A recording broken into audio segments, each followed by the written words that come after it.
ஜனநாயகன் திரைப்படத்திற்கான ஒரு டிக்கெட் 1000 ரூபாய்க்கு விற்கப்படுவதாக குற்றம் சாட்டி விஜய் ரசிகர் மன்ற நிர்வாகி வெளியிட்ட ஆடியோவால் பரபரப்பு ஏற்பட்டது. தவிக தலைவரும் நடிகருமான விஜயின் கடைசி படம் என்று அறிவிக்கப்பட்டுள்ள ஜனநாயகன் திரைப்படம் வரும் 9ஆம் தேதி ரிலீஸ் ஆக உள்ளது. தூத்துக்குடி மாவட்டம் கோவில்பட்டியில் 3 திரையரங்குகளில் இப்படம் திரையிடப்பட உள்ள நிலையில் விஜய் ரசிகர் மன்ற நிர்வாகியுடன் ரசிகர் ஒருவர் பேசும் ஆடியோ வெளியாகியுள்ளது. அந்த ஆடியோவில் 600, 800, 1000 என ஒவ்வொரு திரையரங்குக்கும் ஒவ்வொரு விதமாக கட்டணம் வசூலிக்கப்படுவதாக அவர் குற்றம் சாட்டியுள்ளார்.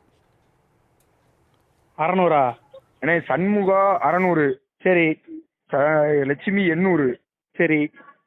சத்தியகாமா 1000 ரூபாய்க்கு மேல இன்னும் ஷோ முடிக்கல அவங்க பேசி.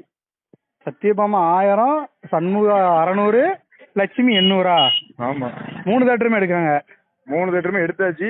லட்சுமி மட்டும் நம்ம வேற ஆள்கிட்ட கொடுத்தாச்சு வேண்டாம்னு சொல்லி. சண்முகாவும் சத்தியமா நம்ம கையில இருக்கு.